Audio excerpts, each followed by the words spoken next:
I'm done hiding. I'm in love with Alex, Lauren declared, her voice slicing through the hum of the Capitol Hill bar, her wine glass glinting under the dim lights as she leaned toward the man across from her. Ethan froze just inside the doorway, the bouquet of roses in his hand suddenly heavy. He'd left work early, eager to surprise his wife on their 5th anniversary, picturing her smile when he showed up unannounced. Instead, her words hit like a sucker punch, each syllable sharp and deliberate. She hadn't seen him yet, her attention locked on Alex, a former co-worker whose name hadn't crossed her lips in years. Not since Ethan found those late-night texts, and she swore it was nothing. The bar buzzed with laughter and clinking glasses, but for Ethan, the noise faded to a dull roar. He slipped his wedding ring off, the metal cool against his palm, and tucked it into his pocket. No scene, no shouting. He moved toward the counter, weaving through clusters of strangers, his pulse hammering. The bartender, Mia, a woman with a quick glance and a no-nonsense vibe, caught his eye as he approached. "You okay?" she asked, wiping down a glass, her tone low but curious. Ethan didn't answer. He pulled a small envelope from his jacket, scribbled a quick note on a napkin. "Give this to her when I'm gone," and slid it across the polished wood. "For the woman in the corner booth," he said, nodding toward Lauren. Mia's gaze flicked to Lauren, then back to Ethan, reading the tension in his jaw. She tucked the envelope under the counter without a word. Ethan turned, his eyes catching Lauren's silhouette as she laughed, her hand brushing Alex's arm. The sight twisted something deep in his chest, but he didn't linger. He pushed through the door, the cool Seattle air hitting his face like a slap. Outside, the street pulsed with life, taxis honking, music spilling from nearby clubs. But Ethan's focus narrowed to the parking lot where Lauren's car sat, its sleek black frame mocking him. He climbed into his own car, a beat-up sedan that smelled faintly of coffee, and gripped the steering wheel until his knuckles whitened. His phone buzzed in his pocket, Lauren's name flashing, but he ignored it. Instead, he opened their shared banking app, his fingers moving fast. A recent transaction stared back, $5,000 transferred to an unfamiliar account, time-stamped that morning. His stomach churned. This wasn't just betrayal, it was a plan. He drove to a quiet pier overlooking Puget Sound, the water dark and restless under the night sky. The roses lay forgotten on the passenger seat, their petals curling inward. Ethan's mind raced, piecing together the last few months. Lauren's late nights at work, her vague excuses about weekend trips, the way she dodges questions with a smile. Alex's return wasn't a coincidence. Ethan pulled up a shared email on his phone. Scrolling through the spam folder he rarely checked. There was a confirmation for 2 one-way tickets to Miami, booked under aliases but linked to Lauren's credit card. The second name wasn't a surprise. Alex. The departure date, tomorrow. Ethan's breath caught. Whatever Lauren was planning, it was moving fast. He didn't call her. Instead, he texted his sister, Mia, a Tacoma ER nurse who'd never trusted Lauren's charm. "Need a place to crash. No questions." Her reply came instantly. Doors open. Ethan started the car, the engine rumbling as he pulled onto the highway. The city lights blurred past, each mile distancing him from the life he thought he knew. Lauren's words echoed in his head. "I'm done hiding," but so did his own resolve. He wasn't the one running. Not anymore. By the time he reached Mia's small house, the clock was pushing midnight. She met him at the door, her nurse's scrubs wrinkled from a long shift, her eyes scanning him for answers he wasn't ready to give. "You look like hell," she said, stepping aside. Ethan dropped his duffel bag by the couch and sank into it, the weight of the night settling into his bones. "It's Lauren," he said finally, his voice steady but low. "She's with Alex, and they're stealing from me." Mia's jaw tightened, but she didn't interrupt. She poured 2 mugs of coffee, slid one to Ethan, and sat across from him. "What's your move?" she asked. Ethan pulled the ring from his pocket, turning it over in his hand. "I left this at the bar. For her." Mia's eyebrow arched, but a faint smile tugged at her lips. "That's cold. I like it." Ethan opened his laptop, pulling up the banking app again. Another transfer had appeared. $2,000, same account, posted an hour ago. His fingers hovered over the screen. Then he dialed his lawyer friend, Rachel, leaving a voicemail. "Need you to lock down my accounts. Tonight." He hung up, his mind already racing to the next step. Lauren thought she could outmaneuver him, but she'd underestimated one thing. Ethan wasn't just the guy who coached kids soccer and brought home flowers. He was the guy who'd built a startup from scratch, who knew how to protect what was his. As he sipped the coffee, the bitterness matched his mood. Lauren's flight was tomorrow, but Ethan's plan was already in motion. Lauren stood frozen at the bar counter, the envelope trembling in her hands as Mia, the bartender, watched with a steady gaze. The note inside, Ethan scrawled words, "I know about Alex," and the money, burned into her mind. She shoved it into her purse, her fingers fumbling as she dialed Ethan again. No answer. Alex, leaning closer, pressed, "What's wrong?" His voice grated on her, but she waved him off, her eyes darting to the bar's entrance. "He was here," she muttered, pushing past Alex toward the door. The Seattle night swallowed her as she stepped onto the sidewalk, scanning the street for Ethan's car. Nothing. Her phone buzzed with a bank alert. Access to their joint account had been restricted. Her breath hitched. She hadn't expected Ethan to move so fast. Across town, Ethan sat on Mia's couch in Tacoma, his laptop screen glowing with new evidence. He'd hacked into their shared cloud drive, a place Lauren assumed he'd forgotten about. Buried in a folder labeled Work, he found a chain of emails between her and Alex, dating back 6 months. They weren't just flirting, they were scheming. One message outlined a plan to transfer Ethan's startup funds to an offshore account, masked as consulting fees. Another mentioned a lease for a Miami condo, signed under Alex's alias. Ethan's jaw clenched as he forwarded the emails to Rachel, his lawyer, with a single line, "Get this to the bank by morning." His phone stayed off, ignoring Lauren's relentless calls. At the bar, Lauren's panic grew. She ducked into an alley, away from Alex's hovering, and opened her banking app. The account was locked. Ethan had beaten her to it. She cursed under her breath, her mind racing. Alex followed, his tone sharp. "What's going on, Lauren? Talk to me." She spun on him. "You said this would be clean. He knows everything." Alex grabbed her arm, but she yanked free, her voice low and furious. "If he's on to us, we're screwed." She pulled up the flight confirmations on her phone, tomorrow's Miami tickets, booked under fake names. Her hands shook as she texted Ethan, "We need to talk. Now." No reply. She sent another, "You're making a mistake." Still nothing. Ethan, meanwhile, wasn't waiting for her excuses. He opened a dusty shoebox from Mia's guest room, where he'd stashed old documents during a move. Inside, he found a forgotten USB drive labeled Backup. Plugging it in, he discovered screenshots from years ago, texts between Lauren and Alex, saved when Ethan first suspected something. One message from Alex read, "When he's out of the picture, we'll be set." Ethan's stomach twisted, but he kept digging. A bank statement from that same period showed a $1,000 transfer to Alex, labeled loan. Lauren had called it a one-time favor. Now, it looked like the start of a pattern. He emailed the files to Rachel, adding, "Check for fraud." Lauren, back at their apartment, paced the living room, her heels clicking on the hardwood. The place felt too quiet, Ethan's absence a void she couldn't ignore. She checked the closet.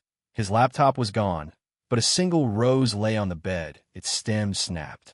Her chest tightened. He'd been here. She grabbed her own laptop, logging into the offshore account she thought was secret. The balance was untouched, but a warning flagged her attempt. Account under review. Ethan wasn't just watching. He was dismantling her plan. She slammed the laptop shut and called Alex. "We need to leave tonight," she said, her voice clipped. "He's not letting this go." Ethan, at Mia's, got a call from Rachel at 2 a.m. "The bank's on it," she said. "Those transfers are frozen, and I've flagged the offshore account for investigation. You've got enough for a fraud case." Ethan exhaled, the tension in his shoulders easing slightly. "What about the divorce?" he asked. Rachel's voice was firm. "Papers are ready. We'll serve her tomorrow." Ethan hung up, glancing at Mia, who'd been listening from the kitchen. "You're doing the right thing," she said, sliding him a fresh coffee. "She underestimated you." Ethan nodded, his fingers tracing the USB drive.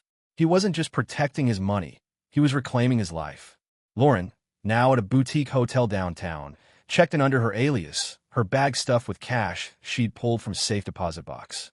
Alex met her in the lobby, his face tense. "We can still make this work," he insisted, but Lauren wasn't listening. She opened her phone to find a new email from an unknown sender, Rachel's firm. It was a legal notice, demanding she cease all account activity. Her hands shook as she read the final line. "Further attempts will be reported to authorities." Lauren's eyes widened. Ethan wasn't just fighting back. He was winning. Lauren sat rigid in the boutique hotel's lounge, her fingers clutching a glass of untouched, sparkling water as the legal notice from Rachel's firm glared from her phone screen. The words reported to authorities looped in her mind, each syllable tightening the knot in her chest. Alex slumped in the booth across from her, scrolling through his own phone, unaware of the email. "We can still catch the red-eye to Miami," he said, his voice low but insistent. Lauren didn't respond. She swiped to her banking app, desperate to check the offshore account again, but a new alert popped up. Access suspended pending investigation. Her pulse spiked. Ethan had outmaneuvered her again, and time was slipping away. In Tacoma, Ethan hunched over his laptop at Mia's kitchen table, the glow of the screen casting sharp shadows.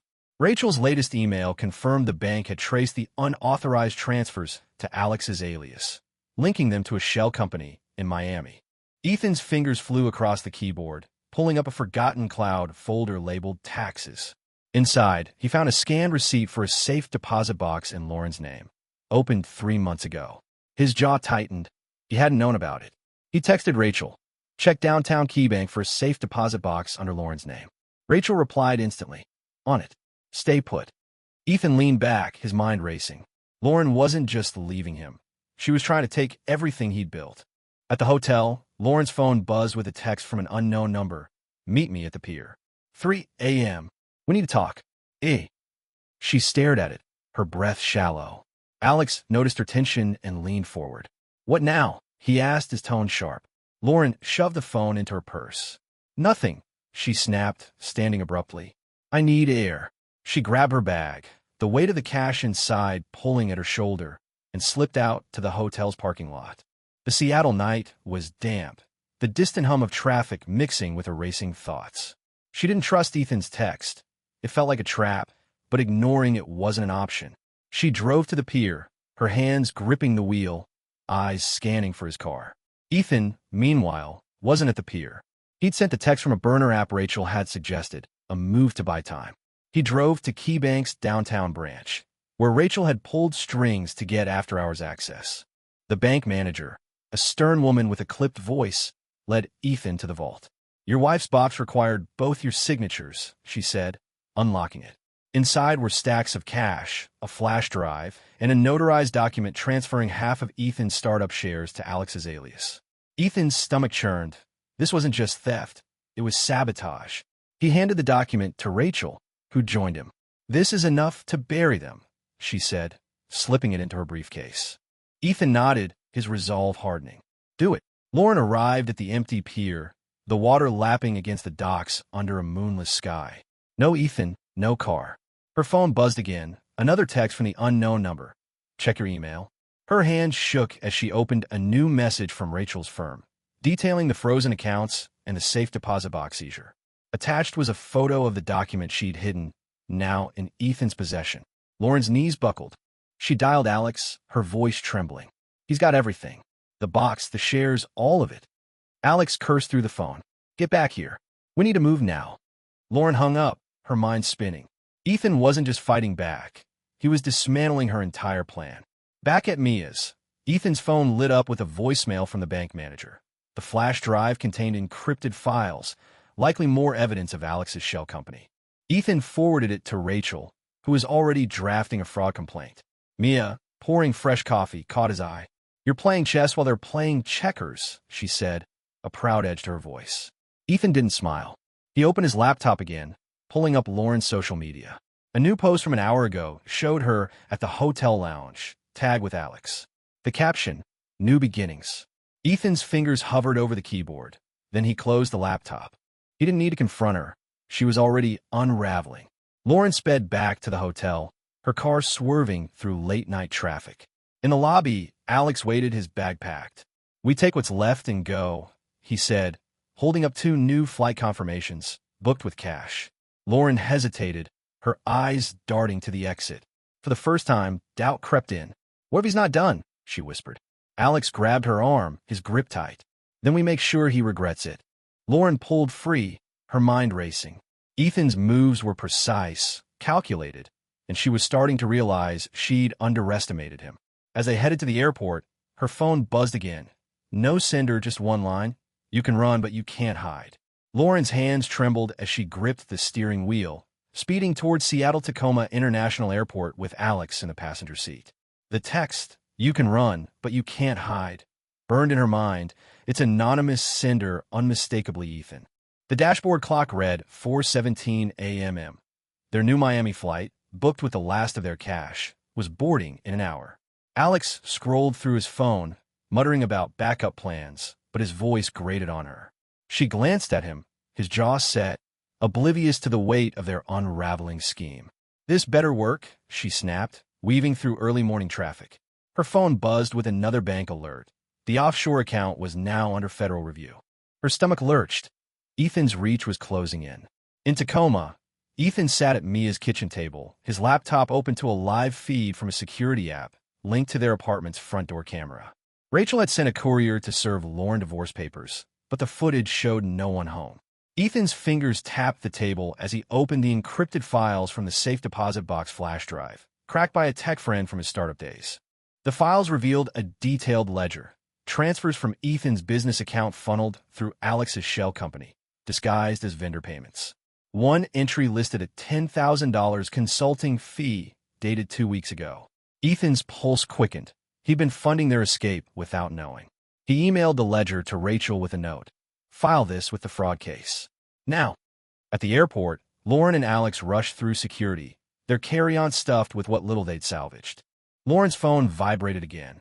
A new email from Rachel's firm, this time with a court order freezing all assets tied to Alex's alias. She stopped mid-stride, her breath catching. Alex tugged her arm. "Keep moving," he hissed, but Lauren's eyes were glued to the screen. The order named her as a co-conspirator. "He's not just after the money," she whispered, her voice shaking. "He's building a case." Alex's face hardened, but he pushed her toward the gate. "We'll deal with it in Miami," he said, though his tone lacked conviction. Ethan, meanwhile, wasn't idle. Rachel called, her voice sharp with urgency. "The feds are involved now. That ledger's a gold mine. Alex could face jail time." Ethan leaned back, exhaling. "And Lauren?" he asked.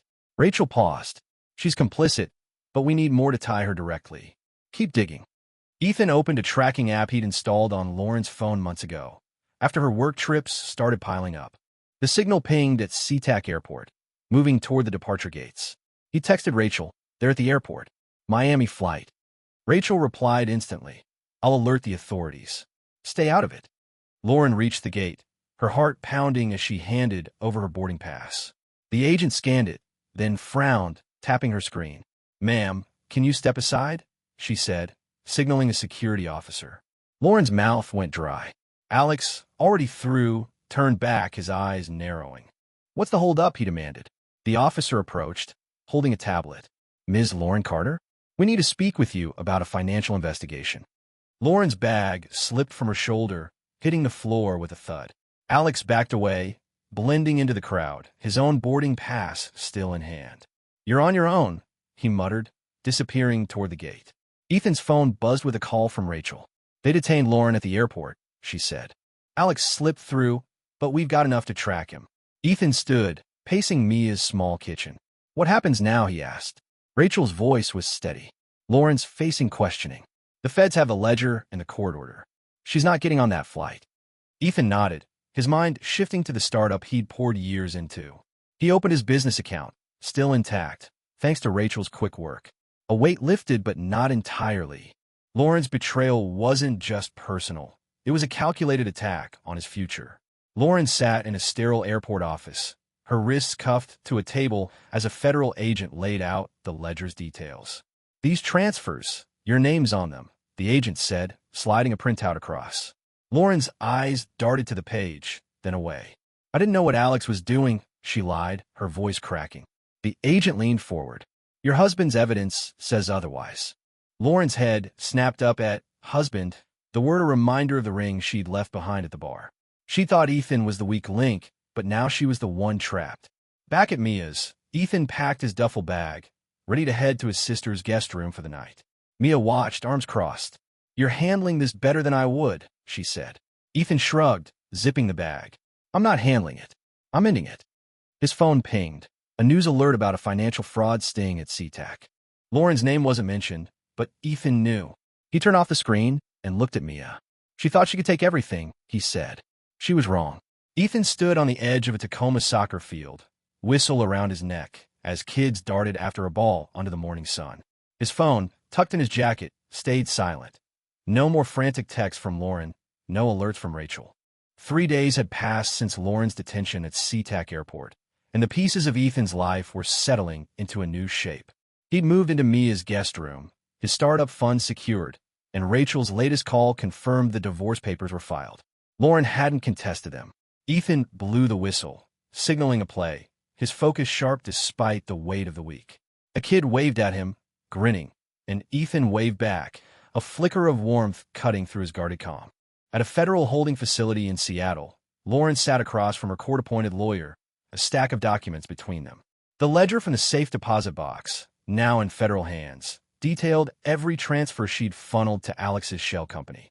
"You're looking at potential charges for conspiracy to commit fraud," the lawyer said, his voice flat. Lauren's fingers twitched, her wedding ring absent. She'd left it at the bar, a decision that now felt like a surrender. "What about Alex?" she asked, her tone brittle. The lawyer shrugged. "He's in Miami. Feds are tracking him, but he's not your concern." Lauren's jaw tightened.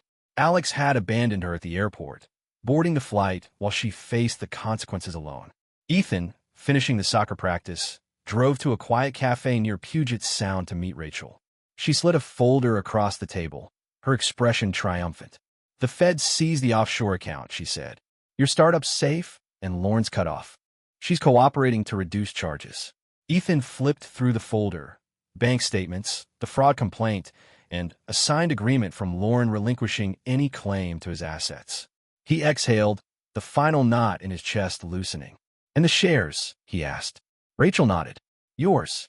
The transfer document was never finalized. Ethan leaned back, the cafe's hum fading as relief washed over him. He'd protected his future. Lauren, back in a holding facility, stared at a blank notepad, her lawyer urging her to draft a statement. She tried calling Ethan once, from a monitored line, but he hadn't answered. Her mind replayed the bar, the envelope, Ethan's note. She'd underestimated him, assuming he'd crumble under her betrayal. Instead, he turned her plan against her. She scrawled a single line on the notepad. "I thought I could start over." The lawyer glanced at it, unimpressed. "That won't help your case," he said. Lauren didn't care. The words were for her, a confession to no one. Ethan drove to a local animal shelter after the meeting, a place he'd volunteered at before Lauren's demands had pulled him away. He filled out adoption papers for a scrappy terrier mix, its tail wagging as he scratched its ears. The shelter manager handed him a leash, saying, "He's lucky to have you." Ethan clipped the leash on, the dog bounding beside him as they stepped into the sunlight. His phone buzzed. A text from an unknown number, likely Lauren. "I'm sorry." He deleted it without replying, his focus on the dog tugging him forward. The past was done. He was moving on. In Miami, Alex checked into a cheap motel, his cash dwindling. A news alert on his phone mentioned a Seattle fraud investigation, his alias flagged. He powered off the device, his hands shaking, and glanced out the window, half expecting a knock. He'd slipped through at the airport, but Ethan's evidence had followed him. Back in Seattle, Rachel filed a final report with the feds, linking Alex's shell company to a string of similar scams. "He won't run far," she told Ethan over the phone. Ethan, walking his new dog along the Sound, barely listened. Alex's fate wasn't his fight anymore. Lauren faced a judge the next day, her plea deal in hand. She admitted to aiding Alex's scheme, her voice steady but hollow. The judge sentenced her to 2 years probation and restitution, a fraction of what she tried to take from Ethan. As she left the courtroom, her lawyer handed her a copy of the divorce papers, signed by Ethan. She scanned the pages, her eyes catching his signature, bold, final. For the first time, she realized he wasn't coming back. She walked out alone, the city's noise swallowing her steps. Ethan, back at the soccer field, tossed a ball for his dog, the kids cheering as it chased after it. Mia joined him, her nurses shift over, and handed him a coffee. "You look lighter," she said. Ethan nodded, watching the dog sprint across the grass. "I am," he said. His startup was back on track, his account secure, and his life his own again. Lauren and Alex had tried to break him, but they'd only pushed him to rebuild stronger. As the sun dipped low, Ethan clipped the leash back on, ready to head home. Not to the old apartment, but to a new beginning.